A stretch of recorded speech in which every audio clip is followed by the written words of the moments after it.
Muy buenas noches con todos los presentes. Estamos en esta sexta y última sesión del curso especializado en Derecho de Familia, para lo cual corresponde realizar la sesión correspondiente a alimentos y violencia familiar. La presente sesión está a cargo del doctor Frank Kevin Inga Gamarra, quien es abogado por la Universidad Nacional de Huancavelica, actualmente secretario judicial del Juzgado de Paz Letrado de Paucará, anteriormente asistente judicial del Juzgado Especializado de Familia de Huancavelica, todo eso desde el año 2018. Adelante, doctor. Bien, buenas noches con todos. Gracias, Renzo. Primeramente, pedir las disculpas del caso porque en un inicio, un momentito, por favor.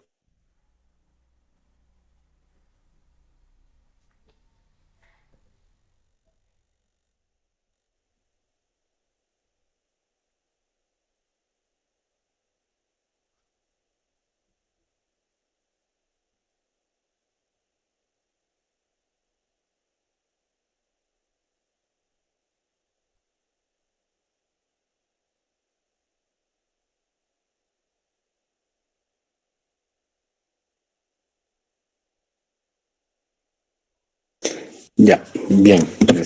Continúa. Primero pedirles las disculpas del caso porque en un inicio estaba programado esta sesión para el día de ayer, para el día lunes, para el día de ayer martes, ¿no? Pero por temas perdón, para el día lunes, por temas del trabajo y la carga laboral que se está manejando aquí en el juzgado donde estoy laborando, no se pudo realizar el curso. Bien, mi nombre es Frank Kevin Gamarra, como ya lo dijo Renzo, soy abogado por la Universidad Nacional de Huancavelica. Y actualmente vengo trabajando en un juzgado de paz letrado en la ciudad de Paucará, Cobamba, Huancavelica. Anteriormente he estado en un juzgado especializado de familia en en la misma ciudad de Huancavelica. Bien, en esta oportunidad voy a tocar el tema del proceso de alimentos. Para el proceso de alimentos, en un principio debemos saber que este proceso se lleva a cabo por la vía procedimental, que es el proceso único. Vale decir que este es un proceso muy rápido, simplificado.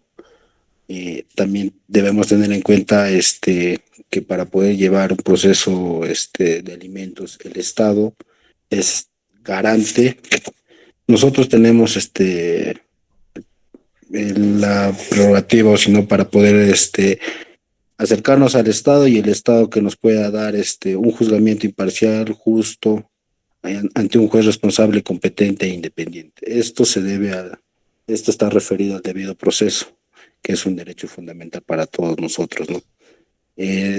Siguiendo esa línea de ideas, el proceso de alimentos, el proceso de alimentos es un proceso gratuito, sin abogado, no requiere la firma de un abogado, como en otros procesos, ya sea civiles, más que nada civiles, ¿no? Donde se necesita la firma de un abogado. En este proceso, el proceso de alimentos, como les vuelvo a repetir, es un proceso gratuito si no necesita la firma de un abogado. Tampoco se necesita algunas ciertas formalidades. Esto más que nada es porque se tiene que velar por los derechos de los menores alimentistas. Es por ello que no hay ciertos formalismos en el proceso de alimentos a fin de poder salvaguardar los derechos de los menores alimentistas en este caso. Continuando con continuando con esta exposición, el proceso de alimentos se puede instalar ante un juzgado de paz letrado mediante un formato. El formato lo proporciona el Poder Judicial. Ese formato lo pueden descargar de la página web del Poder Judicial, o también lo pueden descargar o hacer descargar demandas, o hay formatos también que algunos que están colgadas en las redes sociales o en la página en internet, y eso lo pueden rellenar, ¿no? Y presentarlos a un juzgado de paz letrado. Los requisitos indispensables, por decirlo así, en un proceso de alimentos sería el acta de nacimiento del menor alimentista. Lo otro también que se les pide es la copia del DNI, copia del DNI del demandante, del menor alimentista. Todo eso a fin de poder nosotros tener la certeza de que hay una relación jurídicamente válida entre las partes, ¿no? Ya sea entre el menor alimentista y el obligado a dar los alimentos. Esa relación válida jurídica se puede concretar con la sola firma o el reconocimiento que existe del obligado con el menor alimentista. Este reconocimiento se da más que nada en el acta de nacimiento. El acta de nacimiento, cuando un padre reconoce, ¿no? Le firma el DNI, el acta de nacimiento al menor. Bien. Otros requisitos también que se necesita o que ya pueden presentar también es las a fin de poder sustentar más que nada el tema de el sustento económico que pueda tener el obligado a fin de poder pasar alimentos al menor alimentista. En este caso podrían ser fotografías de su centro de trabajo, boletas de trabajo, puede ser también si el obligado cuenta con puede tener una moto, un carro, la placa, una licencia de conducir. Con eso se puede dar a conocer al juez o hacer valer el derecho de que pueda obtener un poco más de alimentos, ¿no? Bueno, en mi experiencia aquí en la ciudad de Paucará, en Huancavelica, las personas, es un lugar, una provincia un poco alejada y las personas son quechohablantes acá. En ese sentido, también acá nosotros les damos las facilidades. Como les vuelvo a repetir, este proceso de alimentos es gratuito. Y en esta zona por donde yo estoy laborando, a experiencia propia les comento, ¿no? No existen abogados. O habrá uno, dos, tres abogados nada más. Lo que nosotros hacemos para poder impulsar este proceso de alimentos es, más que nada, por interés superior del niño, se impulsa de oficio. Ello con el fin de salvaguardar los derechos del menor. Otro también es, nosotros acá le recibimos las demandas de alimentos con formato que está autorizado por el Consejo Ejecutivo del Poder Judicial y, como les vuelvo a repetir, se puede descargar de la página web del Poder Judicial. En cuanto a la declaración de admisibilidad e inadmisibilidad de esta demanda de alimentos, como todos sabemos, tienen que cumplir, si es presentado por un abogado, mediante escrito tiene que cumplir los requisitos del 424 y del 425, ¿no? Y si en caso no cumple con esos requisitos, les hay que dar un plazo no mayor de 10 días, conforme lo establece el artículo 426 del Código Procesal Civil, a fin de que pueda subsanar las omisiones en las que haya incurrido el abogado al presentar el escrito de demanda de alimentos. Bien. Nosotros, bueno, como es un proceso simplificado y es un proceso corto también, en el auto admisorio de la demanda, en la resolución número 1, nosotros acá en el juzgado tenemos como buenas prácticas ya dictar una asignación anticipada y por otro lado también ya dictar, requerir al Banco de la Nación a fin de que se pueda crear un número de cuenta al donde pueda el obligado a demandar, ¿no? No, a depositar las futuras pensiones de alimentos que se pueda fijar en ese proceso.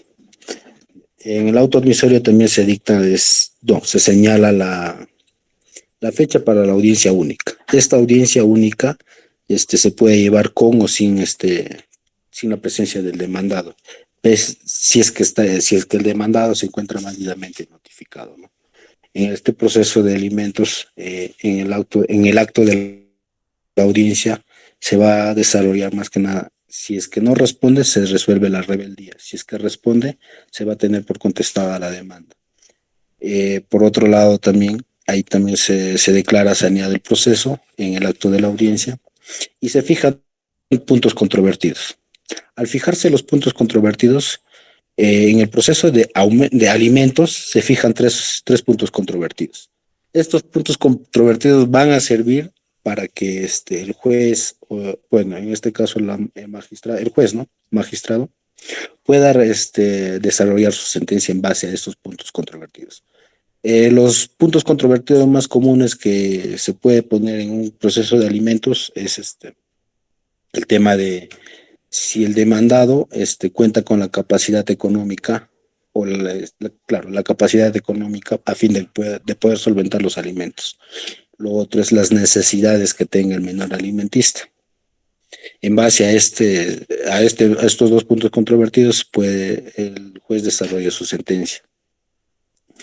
Y también las necesidades que tenga el menor alimentista. En cuanto al tema de aumento de alimentos, también se sigue el mismo proceso, pero son diferentes puntos controvertidos. En este caso, los puntos controvertidos en aumento de alimentos es si se han incrementado las necesidades del menor alimentista o si se han incrementado también las necesidades, no, la capacidad económica del demandado. Ello con el fin de poder también desarrollar una sentencia motivada en cuanto a estos puntos controvertidos en el tema de aumento de alimentos. Bien, en el proceso, ya una vez saneado ya el, el proceso, el juez también es meramente conciliador en este proceso, en esta parte del proceso, a fin de que puedan conciliar las partes procesales al llegar a un punto, un acuerdo en cuanto al tema de alimentos.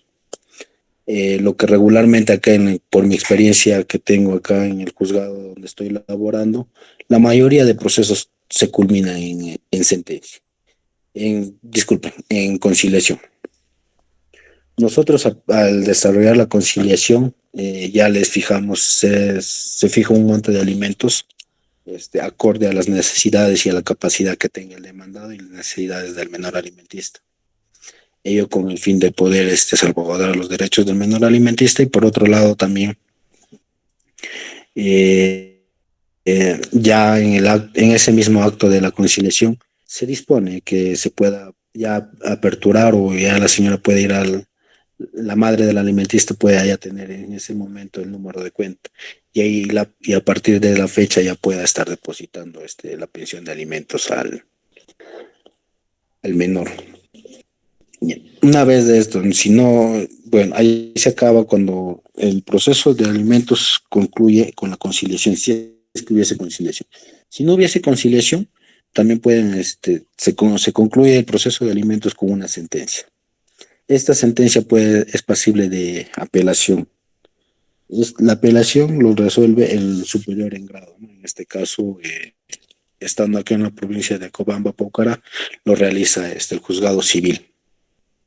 Un juzgado civil o en su caso donde existan juzgados de familia, los juzgados de familia son quienes resuelven la apelación de alimentos en el segundo grado, ¿no? Y esta sentencia de vista no es apelable. Por otro lado, también tenemos el proceso de filiación, que también, bueno, eso es un proceso especial que también va anudado también a veces en cuanto a alimentos, ¿no? Porque hay padres que no reconocen a sus hijos, no les firman el acta de nacimiento y ahí se inicia un proceso especial que también tiene casi las mismas, en la misma secuencia de un proceso de alimentos, toda vez que también las personas acá demandan por filiación y accesoriamente se demanda el tema de alimentos. Bien. En cuanto a eso es en cuanto al tema del proceso de alimentos, ¿no? El otro también, lo que a un inicio, bueno, he obviado al comunicar, al exponer, es el tema de la conciliación. En la conciliación hay diferentes formas de hacer conciliación. No necesariamente tiene que ser en el proceso judicial que sea iniciado en un juzgado de paz letrado, también se puede realizar la conciliación en un centro de conciliación particular o también hay algunas demunas que también están autorizadas para realizar conciliación y es ahí donde se puede realizar una conciliación de alimentos. o también en el Ministerio de Justicia, a través del el MINJUS, a través de los defensores públicos, también tienen sus conciliadores y también ellos pueden realizar este tipo de conciliación en cuanto a alimentos. Bien, eso es en cuanto al proceso de alimentos, ¿no? Lo otro también que cuando ustedes saben que el proceso de alimentos se puede llevar eh, hasta que no se puede dar el proceso de alimentos hasta que el alimentista cumpla 28 años, siempre y cuando el alimentista, ya siendo mayor de edad, esté continuando estudios superiores, o sea, de manera satisfactoria, y eso lo tiene que presentar documentos sustentatorios donde realmente sí está llevando esos cursos, ¿no? Y cuando se lleva este proceso de alimentos cuando es mayor de edad, ya no se lleva por el proceso de la vía única. En este caso es el proceso la vía es la sumarísima, ¿no? Y esto ya es impulso de parte. Bien, una vez dictada la sentencia en un proceso de alimentos, esta va a ser consentida. En el proceso, acá tenemos que tener algo en claro. El proceso de alimentos, el primigenio, por decirlo, el primer proceso de alimentos, en la pensión de alimentos corre al día siguiente de la notificación, de la primera notificación, de la notificación del auto admisorio. Supongamos que ha sido notificado el día de hoy, ¿no? 2 de agosto. Y la pensión de alimentos comienza a correr a partir del 3 de agosto. Por otro lado, en el tema de aumento de alimentos, el tema de aumento de alimentos, el aumento de alimentos propiamente dicho, inicia a partir de la declaración de consentida de la sentencia de aumento de alimentos. Vale decir, hoy día dictan sentencia, lo consienten la siguiente semana y al día siguiente de esa consentida es cuando corre el alimento. Bien, al proceso, ya, una vez dictada la sentencia, el proceso pasa a la etapa de ejecución. En la etapa de ejecución, la demandante, a través de un abogado, o en este caso, por la práctica que nosotros tenemos aquí en el juzgado de Paucará, donde vengo laborando, como les vuelvo a repetir, en este lugar no hay muchos abogados y las señoras también son quechohablantes, y por interés superior del niño, nosotros le tomamos un acta de comparecencia, una toma de dicho donde las señoras se personan al juzgado y nos piden, ¿no? Por favor, que practiquemos una liquidación. Al practicar la liquidación, nosotros nos solicitan eso y nosotros inmediatamente pedimos un informe al Banco de la Nación. El informe al Banco de la Nación que nos van a remitir del estado de cuenta de la cuenta que se ha aperturado en dicho proceso. Con ello, con el fin de poder nosotros verificar si el demandado está cumpliendo con su obligación alimentaria. Si en caso no está cumpliendo con su obligación alimentaria, se saca una liquidación por el periodo que lo solicita la demandante. Vale decir, quizás desde el inicio de la demanda, desde la primera notificación hasta la fecha. Hayan pasado 5 o 6 meses y siempre se tiene que tomar en cuenta un mes adelantado como periodo, un mes más de alimentos como periodo adelantado, ¿no? Además de ello, también se tiene que sacar un interés a la deuda que tenga el demandado. Una vez emitida esta liquidación, se recorre traslado a las partes procesales por un periodo de 3 días. Ello con el fin de poder observar o en todo caso oponerse a esa liquidación, ¿no? Esta liquidación puede ser pasible de oposición o contradicción. Una vez que no haya habido ninguna oposición o contradicción a esta liquidación pasa a aprobarse. Una vez aprobada también se corre traslado y se le requiere al demandado que cumpla en el plazo de 3 días a poder cancelar el monto que adeudan, ¿no? Por el tema de liquidación de pensiones de vengadas. En cuanto no pague o lo que no cumpla con esa obligación el demandado, la demandante o la accionante del proceso de alimentos concurre también al juzgado, pidiendo copias certificadas para que se pueda enviar a la fiscalía. En este caso también, como les vuelvo a repetir, las demandantes, las madres de los alimentistas, se acercan al juzgado, se personan al juzgado y nos piden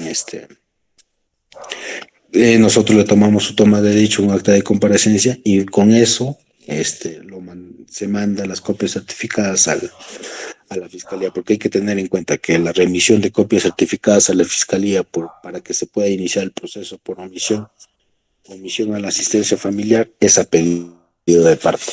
Eso sí. Lo demás, lo anterior que les he comentado, les he estado explicando, es este impulso, más que nada por interés superior del niño, ¿no? Bien. Eso es en cuanto al tema de alimentos. Ahora, para poderles pasar a otro tema en cuanto al tema de violencia familiar, antes de comenzar con ese tema, ¿tienen algún tipo de preguntas? En este momento se exhorta a los participantes a que puedan realizar las preguntas que crean pertinentes, por favor.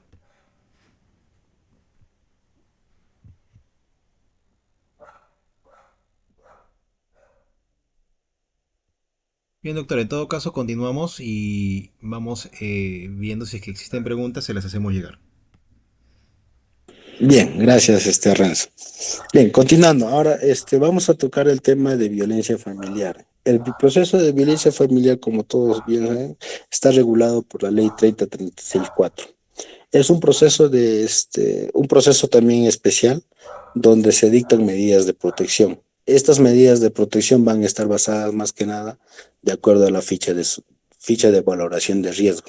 Esta ficha de valoración de riesgo la puede practicar un efectivo policial o las personas encargadas del SEM, ¿no? Bueno, el proceso de violencia familiar e integrantes del grupo familiar se da más que nada cuando existe agresiones físicas, psicológicas o sexuales.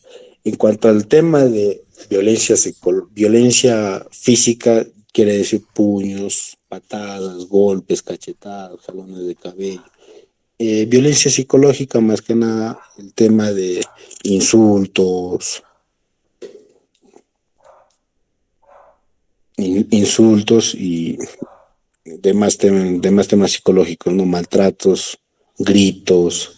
En cuanto a agresiones sexuales, tocamientos.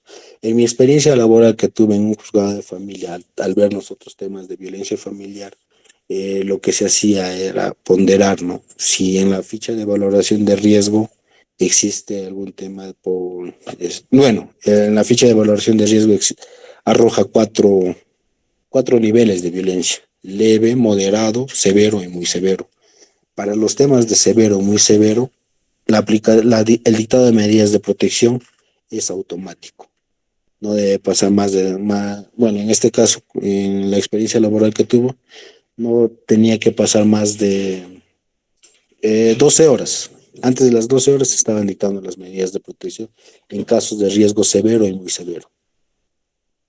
En el caso de temas de niveles de leve o moderado, aún había la posibilidad de poder citarlos a audiencia a fin de poder dictar medidas de protección, pero a fin de salvaguardar el tema de la integridad de la víctima, eh, se dictaban las medidas de protección de manera inmediata, sin perjuicio de citarse a una audiencia de control de medidas de protección, a fin de que estas medidas de protección puedan ser variadas de acuerdo al contexto en el que viven las partes, ¿no? En este caso, la víctima y la persona agresora.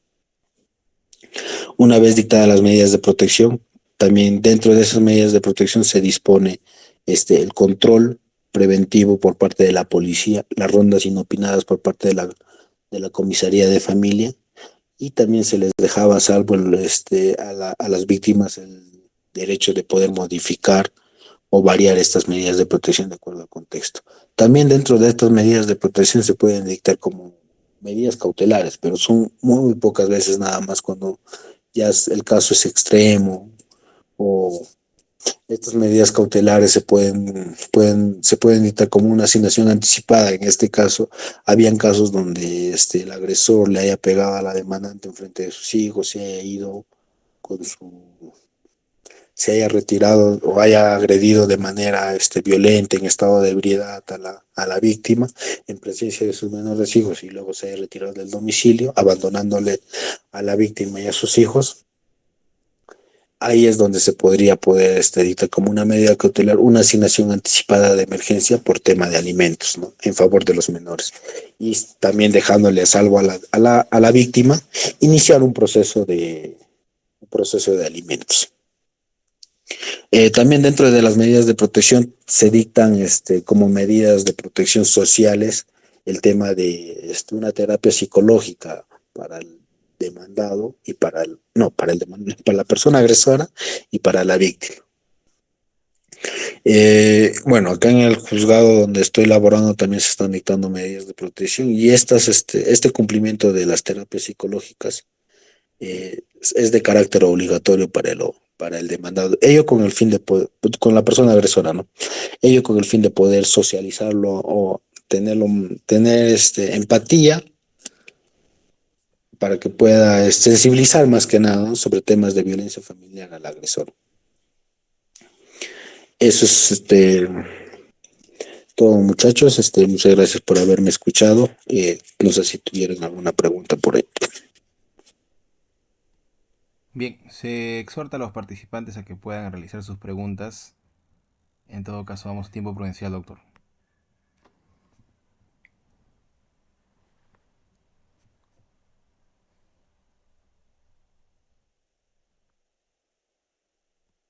Bien, entendemos que de momento no hay preguntas. Si en todo caso existe alguna consulta, se la haremos llegar de manera diferida para que la pueda absorberse este doctor. Bien, se comunica a los participantes que de esta manera llegamos al fin del curso especializado en Derecho de Familia, agradeciendo nuevamente la presencia del doctor Kevin Inga Gamarra por esta última sesión. Eso sería todo, estaremos informando a través del grupo lo que respecta a la certificación. Muchas gracias, buenas noches. Bien, muchas gracias, Renzo. Ya en otra oportunidad estaremos hablando de los otros temas de